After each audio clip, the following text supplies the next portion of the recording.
Assalamualaikum warahmatullahi wabarakatuh. Bertemu lagi tentunya bersama saya Anissa Almafiroh dalam program Nyaman Nyator Mahasiswa IAIN Madura.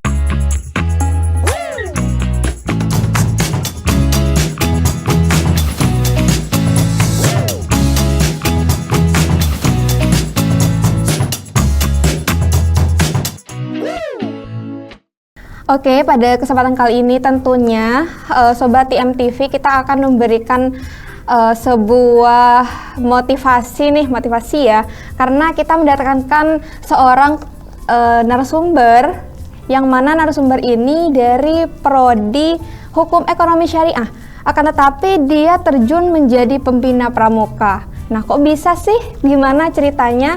Langsung aja kita kenalan sama Mas Indra Purna Irawan. Iya, bener ya? Sekali ya, Pak. Oke. Mungkin bisa sapa dulu Sobat IMTV. Ya, halo semuanya. Baik, perkenalkan nama saya Indra Purna Irawan, Prodi Hukum Ekonomi Syariah Angkatan 21. Oke, Angkatan 21. Jadi udah semester 8 ya? Iya, sama berarti ya, Mas. Oh. Oke. Nah, ini aku penasaran banget nih, Mas.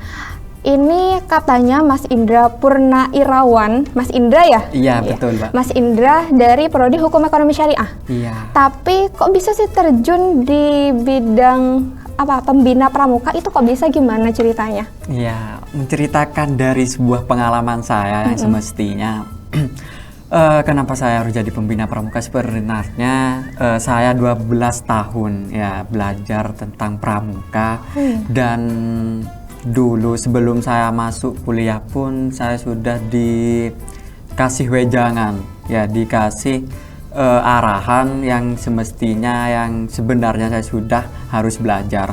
Misalnya kayak pembina saya, atasan saya itu menawarkan saya disuruh ngajar di SDN Polagan.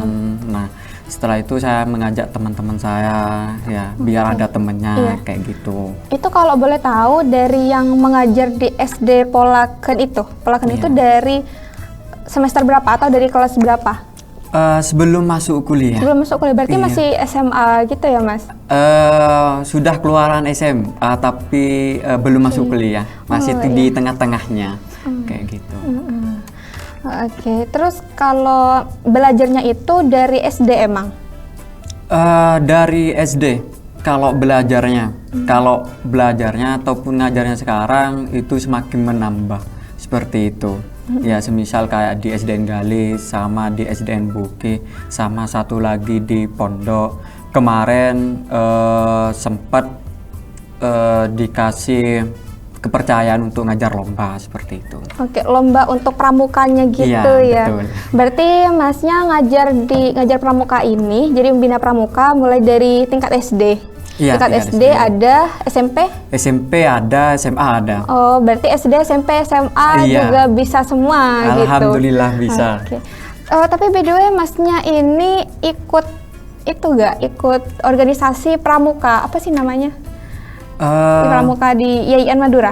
Kalau di IAIN Madura saya nggak ikut. Mungkin sudah cukup lah 12 tahun ya. Mungkin saya lebih sukanya ke cari pengalaman baru. Soalnya dari dulu kan saya cuma jadi pendengar, cuman duduk. Tapi sekarang saya bisa jadi pembicara yang dipercaya oleh semua banyak orang. Iya. Belajarnya 12 tahun berarti udah lama banget ya, berarti udah menguasai tentang teknik-teknik pramukanya gitu. Iya. Terus kemarin nih, Mas, saya dengar kalau misalkan Mas Indra ini mendapatkan nominasi kayak juara pembina terbaik. Itu benar nggak? Betul. Kemarin di Propo. Ya. Ke tingkat MI SD. Seperti itu. Saya juga ngirim dari Desa Blumbungan kemarin ya. Takutnya murid-murid saya nanti mau lihat. Ya. Kayak gitu. Ya, kemarin saya juga mengirimkan satu murid saya, bukan satu sebenarnya sih, satu regu. Kalau di pramuka itu satu regu. Ada 10 orang. Saya ngirim perempuan semua, nggak laki-laki, soalnya terbatas juga di sana, seperti itu. Ya sempat kemarin saya gak expect juga bisa meraih prestasi pembina terbaik lah. Soalnya kan saya mengirimkan anak didik saya itu dari swasta bukan dari negeri seperti itu. Tapi alhamdulillahnya saya juga bisa membawa 7 piala ya untuk anak didik saya untuk dipersembahkan di sekolahnya. 7 piala. 7 piala itu apa aja boleh diceritakan?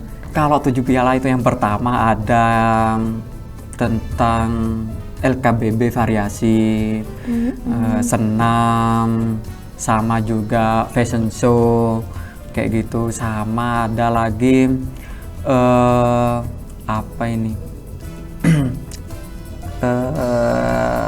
game bola-bola ya. Oh juga ada gamenya gitu, jadi diborong semua ya sama anak didiknya Mas Indra ini. Alhamdulillah diborong ya, bisa menyaingi, soalnya bukan pertama kali, 2 kalinya. Kalau pertama kalinya itu yang kemarin ikut di pondok di daerah Pakong seperti itu. Kedua kalinya yang sekarang, yang kemarin.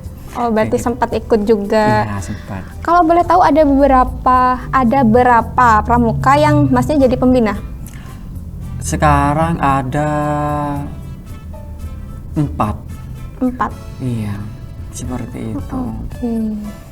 Nah biasanya kalau misalkan di pramuka nih, aku nggak aktif di pramuka ini ya Mas, jadi aku nggak tahu. Kalau di pramuka ini, itu jadi pembina terbaik, itu dilihat dari apanya sih?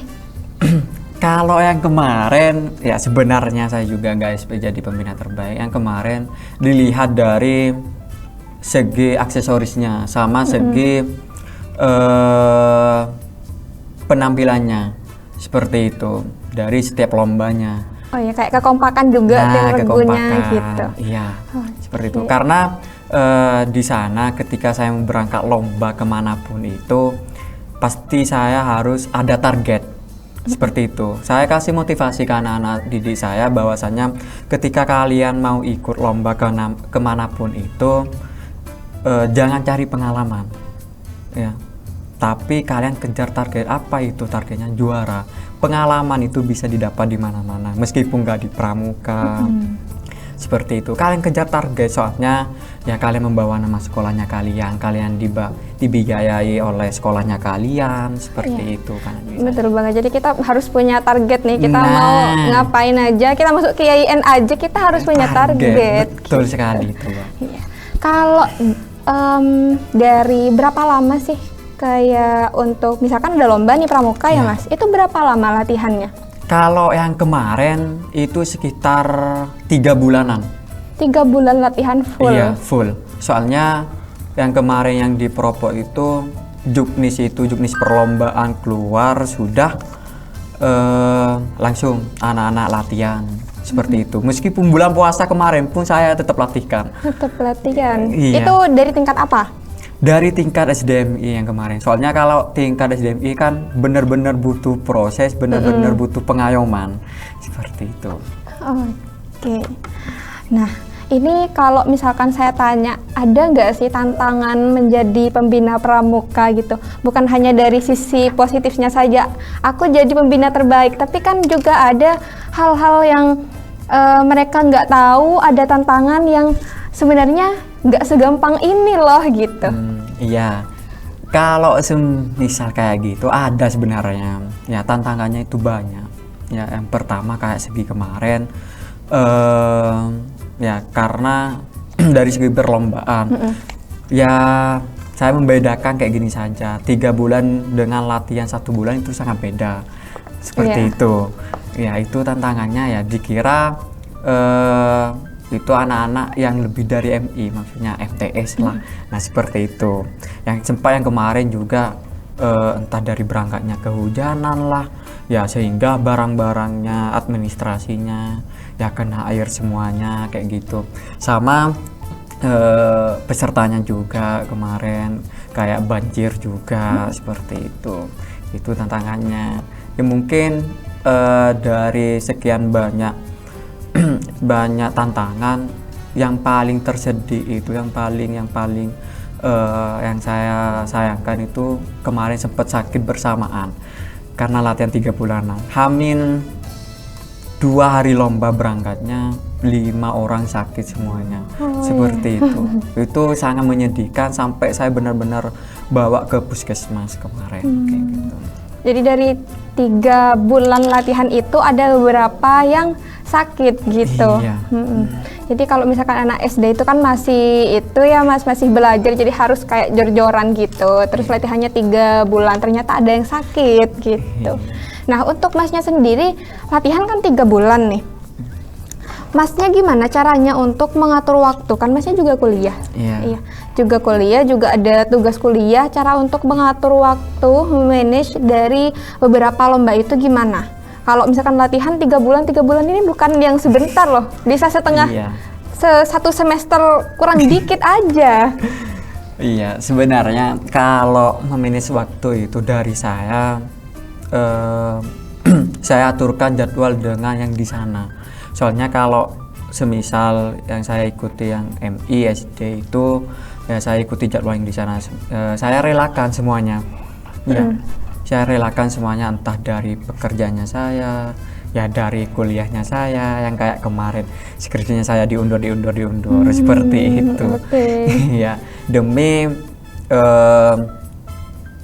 terwujudnya apa yang anak-anak itu impikan. Seperti itu. Soalnya saya juga pernah dulu pengalaman saya ikut lomba ya se-Madura di Sumeneb.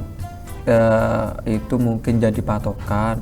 Soalnya dulu saya pernah ikut lomba di Sumeneb itu, sekali ikut lomba bisa bawa piala bergilir sekaligus 20 piala seperti itu. Banyak banget 20 piala, diborong semua berarti ya Mas? Iya, alhamdulillah.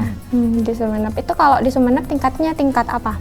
Kalau yang kemarin yang saya ikuti itu tingkat penegak kayak gitu. Soalnya kan ada yang tingkat penggalang, siaga. Iya. Ya kalau siaga itu kelas 1, 2, 3, penggalang 4, 5, 6. Kalau MTS itu penggalang, termasuk penggalang masih sama. Kalau penegak itu tingkat SMA, MA, seperti itu. Iya, betul sekali. Jadi Masnya ini udah banyak banget ya pengalaman dari menjadi pembina pramuka ya Sobat MTV, dan ada beberapa yang, bukan beberapa, sudah banyak yang juara juga gitu, bahkan diborong semuanya gitu. Iya. Tapi nih Mas, kalau aku boleh tahu, dari prodi Hukum Ekonomi Syariah, gitu. Iya. Hukum Ekonomi Syariah, tapi masuknya ke pembina pramuka itu kayak apanya? Kolaborasinya itu semacam apa gitu? Ada itunya enggak sih? Gimana itu kok bisa? Iya, sebenarnya kalau menurut saya kenapa saya jadi pembina ya, kemarin sebenarnya saya juga membuka bisnis, termasuk dari hukum ekonomi syariah juga. Jadi dua-duanya ini saya dijalankan kayak gitu, meskipun bisnis saya sekarang yang tersandal lah, mandal lah, bisa dikatakan tidak berjalan, cuma berjalan sekilas 1 tahun seperti itu. Jadi saya cuman fokuskan ke pembina pramuka. Yang kemarin juga guru di pondok saya itu menawarkan saya untuk ngajar olahraga, hukum ekonomi syariah kan, seperti itu. Jadi saya fokuskan ke pramuka. Saya ya nggak tahu kenapa saya harus bener-bener cinta ke pramuka ya, kayak gitu. Tidak pernah menduakan pramuka. Yang tetap bertahan sampai sekarang di organisasi yaitu pramuka saya, tetap. Tapi kan nggak apa-apa ya, dari prodi HES ke ngajar olahraga juga bisa, ngajar pramuka juga bisa gitu. Jadi nggak ada masalah juga ya Mas. Jadi itu tadi bicara soal bisnis. Bisnisnya itu bisnis apa? Mungkin bisa diceritakan, siapa tahu Sobat MTV nonton dan Masnya bisnisnya bisa lebih berkembang lagi. Iya, kalau bisnis saya itu kecil-kecilan sebenarnya. Saya buka di rumah, ya seperti kayak perinan kayak gitu. Oh iya. Ya, itu pakai bisnis lewat online nanti. COD juga kayak gitu tanpa harus bayar seperti itu. Iya, bisa juga loh buat sobat IMTV kalau misalkan butuh banget nih, butuh printan, tinggal hubungi Mas Indra Purnairawan Iya, betul. buat ngeprintin, dan COD juga di IAIN Madura juga bisa, atau yang membutuhkan pembina pramuka juga bisa lah ya Mas. Iya. Asalkan jangan hari Jumat lah. Kenapa hari Jumat? Kalau hari Jumat sudah full. Oh iya, sudah banyak latihannya juga sudah ya. banyak latihan kayak gitu. Oke, jadi kita sudah berbincang ya Sobat IMTV terkait bagaimana sih perjalanan Mas Indra Mas Indra Purnairawan ini dalam menjalankan dirinya dari Prodi HES menjadi pembina pramuka gitu. Mungkin ada closing statement nih dari Mas Indra. Dari saya ya, untuk kalian semuanya, mengambil jurusan apapun itu tidaklah membuat kalian untuk putus asa meskipun kalian mau jadi apa, seperti itu. Karena saya sendiri pramuka itu bisa membuat kita sukses. Misal kayak contohnya kayak kemarin itu kakak tingkatnya saya jadi ada yang advokat, pengacara, ada yang tentara, ya ada juga ada yang kuliah di luar, seperti itu. Jadi meskipun kalian mau jadi apa, mau ikut apa, bukan tergantung dari kalian harus sukses atau tidaknya, tapi tergantung dari kalian ngejalaninya, niatnya kalian, seperti itu. Iya bener, niatnya kita juga harus mantep nih, gitu kalau mau melakukan apapun gitu. Oke, terima kasih ya Mas Indra atas waktunya, sudah mau menyempatkan diri ke studio IMTV dan menceritakan bagaimana pengalamannya sih dari Prodi HES menjadi pembina pramuka ini. Oke, buat Sobat IMTV, aku ingatkan jangan lupa untuk like, komen, dan subscribe channel YouTube IMTV agar kalian mendapatkan info seputar kampus di IAIN Madura. Dan aku Anissa Ulmaufiroh dan juga Indra Purnairawan. Iya, pamit undur diri. Wassalamualaikum warahmatullahi wabarakatuh.